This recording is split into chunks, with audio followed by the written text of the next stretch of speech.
शाम में फंसे 318 पाकिस्तानियों को चार्टर्ड तैयारा बैरूत से लेकर इस्लामाबाद पहुंच गया है। इस मौके पर वफाकी वज़ीर मनसूबाबंदी एहसन इकबाल ने पाकिस्तानी शहरियों का इस्तकबाल किया। एहसन इकबाल ने कहा कि पाकिस्तानियों की बहिफाजत वतन वापसी पर लेबनानी वज़ीर आज़म के शुक्रगुजार हैं। NDMA ने मुसाफिरों को उनकी मंजिल तक पहुँचाने के लिए बसों का इंतजाम भी किया। वज़ीर आज़म मियां मोहम्मद शहबाज शरीफ ने लेबनानी वज़ीर आज़म से रब्ता करके शाम में फंसे पाकिस्तानियों के इनक़लाब में मदद की अपील की थी, जिस पर लेबनान ने पाकिस्तानी शहरियों को वीज़े जारी किए। इन शहरियों को बज़रिया सड़क शाम से लेबनान पहुँचाया गया था। शाम में फंसे पाकिस्तानियों के इनखला के लिए वज़ीर आज़म शहबाज शरीफ रोज़ाना की बुनियादों पर जायज़ा इजलास मुनक़िद करते रहे। वज़ीर आज़म शहबाज शरीफ ने पाकिस्तानी शहरियों के इनखला के लिए लेबनान के वज़ीर आज़म से गुफ्तगू भी की थी।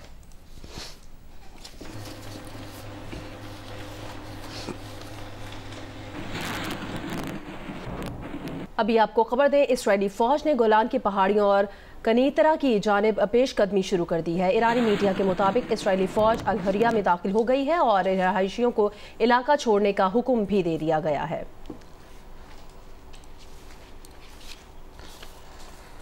शाम पर हमला करके दिफाई सलाहियत तबाह करने के बाद इसराइल की नज़रें अब ईरान पर हैं। इसराइली अखबार के मुताबिक फ़ौजी हुक्काम का कहना है कि यह वक्त ईरान की जौहरी तंजीबात को निशाना बनाने का एक और मौका है। किसी मुमकिना हमले के लिए इसराइली फ़ज़ाइया ने अपनी तैयारियाँ तेज़ कर दी हैं। इसराइली फ़ज़ाइया का कहना है कि शाम का दिफाई निज़ाम तबाह करने से इसराइल को मुकम्मल फ़ज़ाई बरतरी मिल गई है। इसराइली इलाका तैयारों को ईरान पर हमलों के लिए महफूज रास्ता मिल गया है।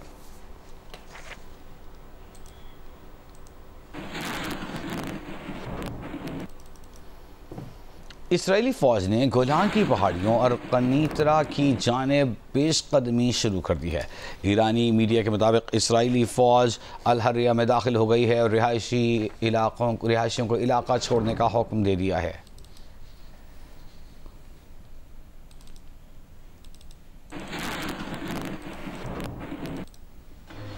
अभी आपको खबर दें, पाकिस्तानी क्रिकेट टीम के red ball head coach Jason Gillespie के इस्तीफे से मुतालिक नई तफसीलात सामने आई हैं। ज़राए के मुताबिक जेसन गिलेस्पी ने अपने मुतालिबात ना माने जाने पर मुस्ताफ़ी होने का फैसला किया है। उनकी नाराज़गी सिलेक्शन कमेटी का हिस्सा ना रहने पर शुरू हुई है। इसके बाद उन्होंने दोनों फॉर्मेट्स का हेड कोच बनना चाहा, मज़ीद मुआवजे का मुतालबा किया। मुआवजे में इजाफे के मुतालबे पर चेयरमैन PCB मोहसिन नकवी ने इनकार किया। साथ ही PCB ने उन्हें पाकिस्तान में ज़्यादा वक्त गुजारने का कहा, जिस पर जेसन गिलेस्पी रजामंद नहीं हुए। गैरी क्रिस्टन ने भी सीरीज़ के अलावा पाकिस्तान में रहने से इनकार किया था। गैरी क्रिस्टन और जेसन गिलेस्पी अपनी पसंद के सपोर्ट स्टाफ का मुतालबा करते थे। मुतालबात ना माने जाने पर जेसन गिलेस्पी ने ओहदा छोड़ने की धमकियां भी दी।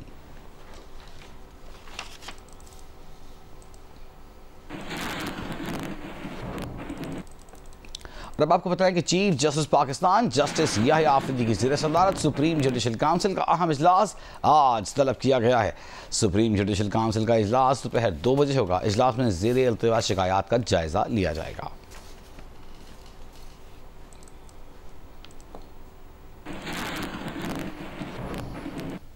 मुस्लिम लीग नून के रहनुमा सेनेटर तलाल चौधरी ने कहा कि PTI फैज़ हमीद की चार्जशीट देकर घबरा गई है। इसी घबराहट में हुकूमत को मुज़ाकरात का झांसा दे रही है ताकि सजाओं से बचा जा सके और फैज़ हमीद के ट्रायल पर किसी तरह असरअंदाज हुआ जा सके। तलाल चौधरी ने कहा कि हमें इनकी मुज़ाकरात की पेशकश में नेक नीयती दिखाई नहीं दे रही। इन ख्यालात का इज़हार उन्होंने यूनिस के प्रोग्राम आज शाहज़ेब खानज़ादा के साथ में गुफ्तगू करते हुए किया।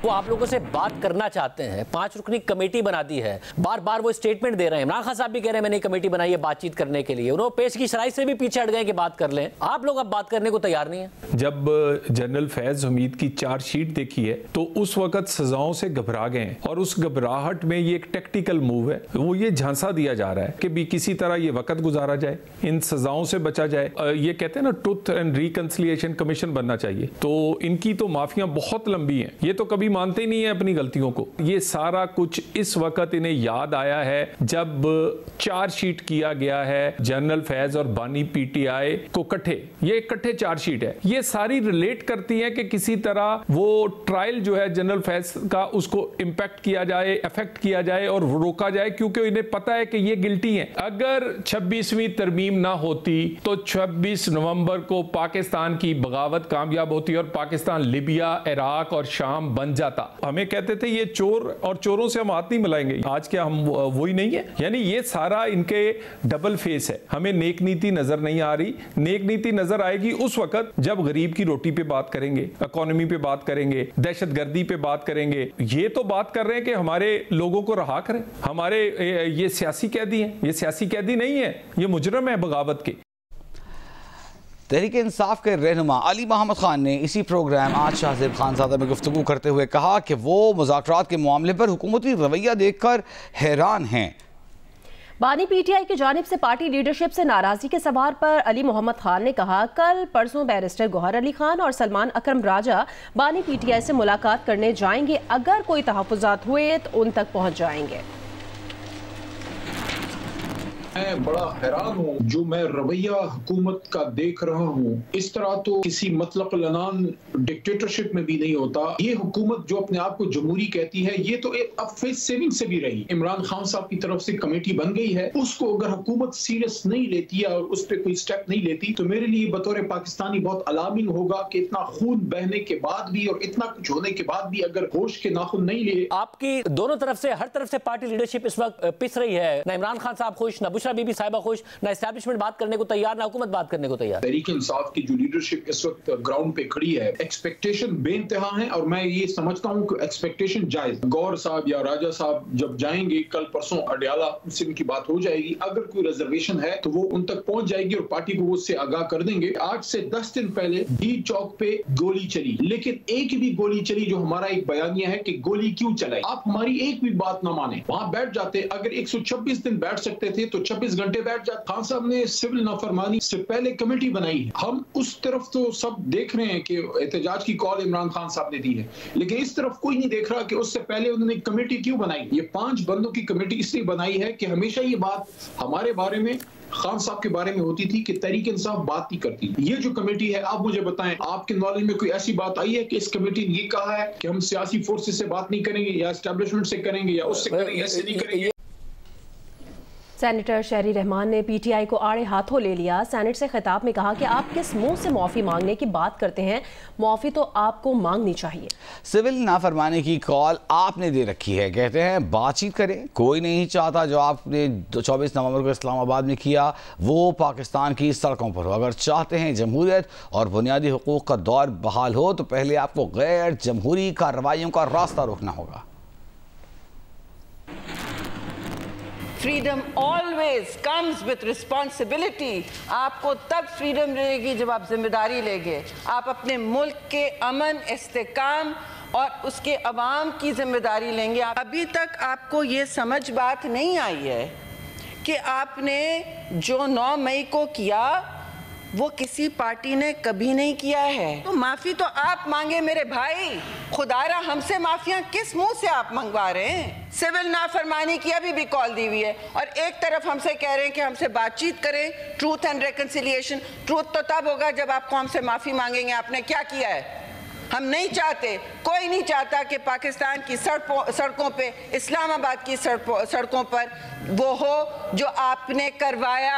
आपने 24 नवंबर को ये आपने प्रोवोक करवाया। अगर आप चाहते हैं कि जमहूरियत और फंडामेंटल का राइट्स का दौर वापस हो तो उसके रास्ते आप पहले बंद करें। आप स्पेस ना दें और गैर जमहूरियत एक्शंस की, लेकिन आप पाकिस्तान को आगे बढ़ने तो दें।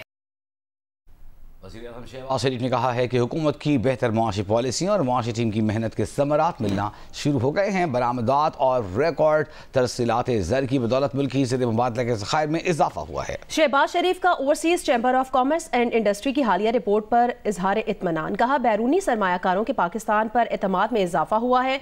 पाकिस्तान के बारे में आलमी सोच -10% से निकलकर 31% मुस्बत पर आ गई है। ये नताइज आलमी सतह पर सरमायाकारों के लिए एक मुस्बत पैगाम है।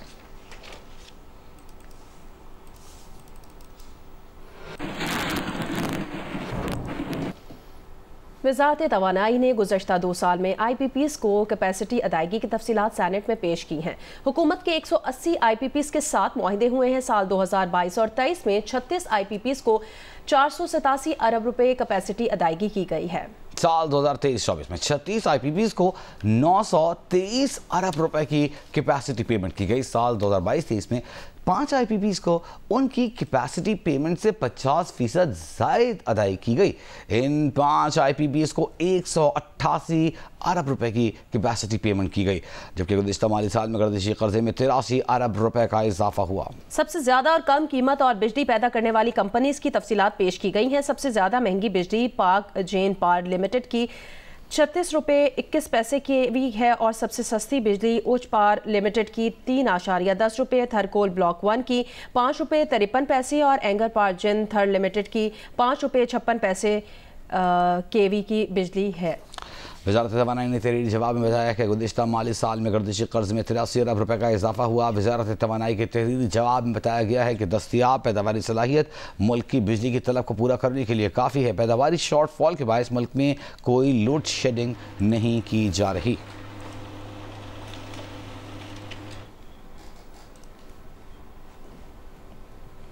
बन्नू में सर्दी बढ़ते ही बिजली और गैस की लोड शेडिंग में भी इजाफा हो गया है। लोगों ने मजबूरन लकड़ी और कोयले का इस्तेमाल शुरू कर दिया है। तफसील बताएंगे बन्नू से जियो न्यूज़ के नुमाइंदे मंसूरुद्दीन। जी, बन्नू में सर्दी बढ़ते ही बिजली और गैस की लोड शेडिंग के दौरानिये में भी इजाफा हो गया है। बिजली और गैस ना होने की वजह से लोगों ने सर्दी से बचने और खाने पकाने के लिए लकड़ी और कोयले का इस्तेमाल शुरू कर दिया है, जिसकी वजह से लकड़ी और कोयले की मांग में भी इजाफा हो गया है और साथ में रेट भी उनके महंगे हो गए हैं। लोगों का कहना है कि एक तरफ सर्दी दिन ब दिन बढ़ रही है और साथ में बिजली और गैस की लोड शेडिंग में 20 से 22 घंटे का दौरानिया हो गया है, जिसकी वजह से मजबूरन हम लकड़ी और कोयले पर काम कर रहे हैं, जो काफ़ी महंगा है। मगर क्या करें, लोगों का कहना है कि कम से कम जब बच्चे स्कूल जाते हों तो उस वक्त नाश्ते के लिए बिजली और गैस की लोड शेडिंग ना की जाए, क्योंकि अक्सर बच्चे बगैर नाश्ते के ही स्कूलों को चले जाते हैं। जी, बहुत शुक्रिया आपका। नवाबशहर में गैस की लोड शेडिंग के बायस आवाम खाना पकाने के लिए महंगे दाम और लकड़ी खरीदने पर मजबूर है। मजीद बता रहे हैं जी नुमाइंदे मोहम्मद अनवर शेख। जी अनवर। जी, नवाबशाह में गैस की किल्लत के बाद ईंधन की लकड़ी की मांग और दाम में इजाफा हो गया। मैं इस वक्त मौजूद हूँ लकड़ी की दुकान पर। यहाँ पर दुकानदार का ये कहना है कि पहले 500-600 रुपये मन लकड़ी उन्हें मिलती थी, जिसके बाद वो 700-800 रुपये मन बेचते थे, लेकिन इस वक्त लकड़ी उन्हें 800 रुपये मन मिल रही है, जिसके बाद वो 900 और 1000 रुपये मन बेचने पर मजबूर है। और उनका ये कहना है कि गुटखा इस वक्त 800 रुपये मन बिक रहा है और उनका ये कहना है कि कोयला भी जो है उसके रेट बढ़ गए और 100 रुपये किलो कोयला फरोख्त हो रहा है। इस वक्त एक शहरी हमारे साथ मौजूद है, आइए उनसे इस बारे में बात करते हैं। हम बहुत परेशान हैं, लकड़ियाँ ले लेके थक गए हैं। बराए मेहरबानी आपसे रिक्वेस्ट करते हैं, आज भी अर्ज़ करते हैं कि हमें गैस चाहिए, हमें गैस चाहिए, हमें गैस चाहिए। जी, इनका ये कहना है कि गैस की सप्लाई को बढ़ाया जाए ताकि वो महंगी लकड़ी खरीदने से बच सकें। वज़ीर आला पंजाब मरियम नवाज का दौरा चीन जारी है। मरियम नवाज ने शंघाई में मौसमियाती तब्दीली कॉन्फ्रेंस में शिरकत की। कॉन्फ्रेंस से खिताब में कहा कि माहौलियाती चैलेंजेस से निपटने के लिए चीन के साथ मिलकर इकदाम कर रहे हैं। चीन के तजर्बात से फ़ायदा हासिल करना चाहिए। स्मॉग के खात्मे के लिए पंजाब हुकूमत ने हंगामी इकदाम किए। स्मॉग के खात्मे की कोशिश कर रहे हैं, मगर एक रात में सूरत हाल तब्दील नहीं की जा सकती। वज़ीर आला पंजाब ने शंघाई एक्सपेरिमेंटल स्कूल और चाइनीज़ अकेडमी ऑफ साइंसेस का भी दौरा किया। वहाँ स्कूल के मुख्तलिफ शोबों का मुशाहिदा किया। बच्चों को आर्टिफिशियल इंटेलिजेंस एजुकेशन सिखाने के जदीद तरीक़ेकार के बारे में दरियाफ्त किया। जियादिंग की director bureau of education Guan Venzy Shanghai experimental school और चाइनीज़ अकेडमी ऑफ साइंसेस के सदर से भी मुलाकात की। वज़ीर आला को चीन के तालीमी निज़ाम के बारे में ख़ुसूसी ब्रीफिंग दी गई।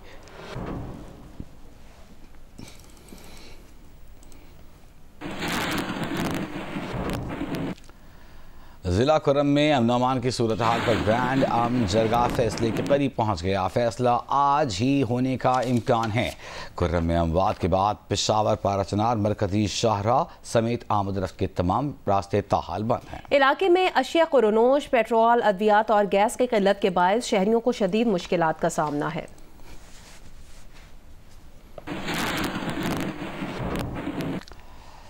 जो जो मौसम तब्दील हो रहा है, मियाँ वाली में बच्चों में मौसमी बीमारियों, नज़ला, खांसी, ज़ुकाम और मौसमी बुखार वगैरह तेज़ी से फैल रहा है।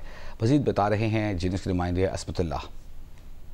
जी बिल्कुल, ज़िला मियांवाली में मौसम की तब्दीली के साथ ही छोटे बच्चों में मौसमी बीमारियां जिनमें नज़ला, ज़ुकाम, खांसी और बुखार और गले का बम जैसी बीमारियां जो है वो तेज़ी के साथ फैल रही हैं। इस हवाले से रोज़ाना की बुनियाद पर हॉस्पिटल्स के अंदर केस रिपोर्टर हैं।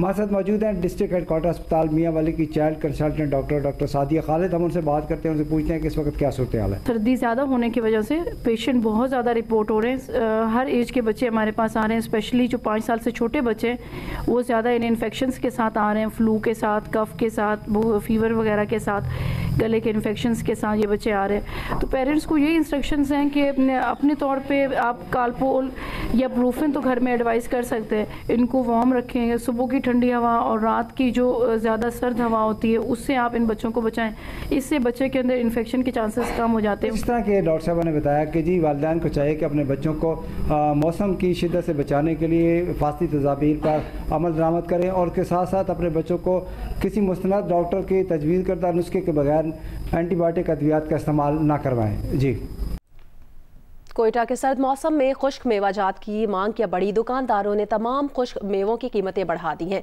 कीमतों में होशरुबा इजाफे के बावजूद ड्राई फ्रूट की दुकानों में खरीदारों का रश है। कोयटा से रिपोर्ट करेंगे शहाब उमर। कोयटा में इन दिनों दर्जे हरारत नुक्ता इंजमात से नीचे रिकॉर्ड किया जा रहा है। यख बस्ता हवाओं ने शहर में डेरे डाल रखे हैं। शहरियों ने न सिर्फ गर्म मशरूबात का इस्तेमाल शुरू कर दिया है बल्कि ऐसे में खुश्क मेवों की तलब भी बढ़ गई है। खुश्क मेवाजात की दुकानों में पिस्ते, काजू, बादाम और अखरोट खरीदने वालों का रश नजर आने लगा। फ्रूट लेने आए हुए बाजार आए, सर्दी की सर्दी की वजह से यहाँ पे ड्राई फ्रूट ज़रूरत होती और हम अभी आए ड्राई फ्रूट लेने। कोयटा के बाज़ार में ड्राई फ्रूट के बाज़ार में आया हूँ। हर साल हम लोग जो खरीदते हैं उस बनिस्बत में आया हूँ। कोयटा का जो है ड्राई फ्रूट का वो अलग मज़ा है। मौसम सर्द होते ही कोयटा की ड्राई फ्रूट मार्केट में गहमा गहमी देखने में आ रही है। यहाँ पाकिस्तान के अलावा हमसाय ममालिक ईरान और अफगानिस्तान से भी ड्राई फ्रूट फ़रोख्त के लिए लाया जाता है। ज़्यादा कसीर तादाद में जो है माल आता है ईरान से और अफगानिस्तान से और बाहर ममालिक से, और फिर ख़ुसूसन पाकिस्तानी अपने आइटम भी ज़्यादा है माशाल्लाह। नूरलाई के बादाम होते हैं और अखरोट आते हैं, ज़ियारत से आते हैं। शहरी कहते हैं कि खुश्क मेवा सर्दियों की अहम सौगात है। इसके इस्तेमाल से क़ुव्वत मुदाफ़अत में इजाफा समेत तिब्बी फ़वाइद भी हासिल होते हैं। कैमरामैन अरशद नीम के साथ शहाब उमर, जियो न्यूज़, कोयटा। पाकिस्तान और जनूबी अफ्रीका के दरमियान दूसरा T20 मैच आज सेंचुरियन में खेला जाएगा। पाकिस्तान और जनूबी अफ्रीका के दरमियान दूसरा T20 मैच सेंचुरियन के सुपर स्पोर्ट्स पार्क में खेला जाएगा, जिसकी तैयारी के लिए पाकिस्तानी स्क्वाड ने भरपूर ट्रेनिंग की। खिलाड़ियों ने फील्डिंग प्रैक्टिस के अलावा नेट पर बैटिंग और बॉलिंग की जम के प्रैक्टिस की। सीरीज के पहले मैच में जनूबी अफ्रीका ने पाकिस्तान को 11 रन से शिकस्त दी थी। पाकिस्तान और जनूबी अफ्रीका के दरमियान दूसरा मैच भी रात 9 बजे शुरू होगा। एक्सपो सेंटर कराची में 5 रोज़ा आलमी कुतुब मेला सज गया। मेले में बैनुल अक़वामी पब्लिशर्स भी शिरकत कर रहे हैं। इफ्तिताह वज़ीर शाह ने किया। तफसीलात राना जावेद से। एक्सपो सेंटर कराची में 5 रोज़ा 19वें आलमी कुतुब मेले का आगाज हो गया है। इफ्तिताह वज़ीर आला सिंध मुराद अली शाह ने किया। तकरीब से खिताब में कहा कि इस तरह की तामीरी सरगर्मियों से तख्लीकी सलाहियतों, तनकीदी सोच और फिक्री नशोनुमा को फ़रोग़ हासिल होता है। ये हमारा शहर कराची है जिसमें बहुत रिसेंटली आलमी उर्दू कॉन्फ्रेंस और ये सारी चीज़ें पिछले 1 महीने की बात है। तो इस शहर को नज़र लगाने वाले उनके इस शहर के लोगों ने सारे प्लान ख़त्म कर दिए और इंशाल्लाह ताला ये शहर कराची और फलता फूलता रहेगा। वज़ीर तालीम सरदार शाह ने कहा कि दौरे हाजिर में तलबा और नौजवानों की किताबों से दोस्ती ज़रूरी है। ये एक्सटेंड करके हम सक्कर, हैदराबाद और वहाँ पे भी हम बुक फेयर ले जाएं और साल में कम से कम यहाँ के भी बच्चे और नौजवान मुस्तफीज हों। बुक फेयर 16 दिसंबर तक जारी रहेगा, जिसमें 17 ममालिक के पब्लिशर्स शरीक हैं। मेले में अवाम की बड़ी तादाद शिरकत कर रही है। कैमरामैन तला खान के साथ Rana Javed, Geo News, Karachi. Faisalabad agriculture university में फूलों की नुमाइश का एहतमाम किया गया। नुमाइश में गुले दाऊदी और गेंदे समेत दर्जनों इकसाम के फूल रखे गए। इरफान उल्लाह की रिपोर्ट। फैसलाबाद ज़राई यूनिवर्सिटी में खिज़ां के रंग बिरंगे दर्जनों इकसाम के फूल नुमाइश में रखे गए, जिससे फूलों की इकसाम और नशोनुमा के मुताल्लिक तुलबा को अपनी मालूमात में इजाफे का मौका मिला। मतलब हमें आगाह करना है कि स्टूडेंट्स को कि ये फ्लावर फेस्टिवल में आखिर होता क्या क्या है। डिफरेंट टाइप से फ्लावर्स होते हैं, इधर से हॉर्टिकल्चर के जो सारे भी स्टूडेंट है ना, उन्होंने अपने हाथों से फ्लावर को अच्छे से मैनेज किया। एग्री साइंसेज डिपार्टमेंट जो है अब इन प्लांट्स पे काम भी कर रहा है कि हम इनकी ग्रोथ को पाकिस्तान में कैसे बढ़ा सकें। ज़रई यूनिवर्सिटी के वाइस चांसलर का कहना था कि स्मोक के असरात फूलों की नशोनुमा को भी मुतासिर कर रहे हैं, इसीलिए नुमाइश में फूलों को महफूज माहौल मुहैया करने का शऊर भी उजागर किया जा रहा है। अगर पौधों को देखें तो इनकी जो लीव्स हैं उनके ऊपर एक लेयर बनती है और वो लेयर जो है वो हिंड्रेंस क्रिएट करती है लाइट पेनिट्रेशन के लिए, ऑक्सीजन की जो है वो इसमें एसिमिलेशन के लिए, जिससे ये है कि इनका फोटोसिंथेटिक प्रोसेस इफेक्ट होता है, उसकी फूड सही तरीके से नहीं बन पाती। ज़रई यूनिवर्सिटी इंतजामिया की जानिब से नुमाइश का मकसद तुलबा में फूलों की अफजाइश का शौक और उन्हें माहौलियाती आलूदगी से बचाने का शऊर पैदा करना था, ताकि वो भी माहौल को खूबसूरत बनाने में किरदार अदा कर सकें। कैमरामैन अली असलान और मोहम्मद उस्मान के साथ इरफान उल्लाह, जियो न्यूज़, फैसलाबाद।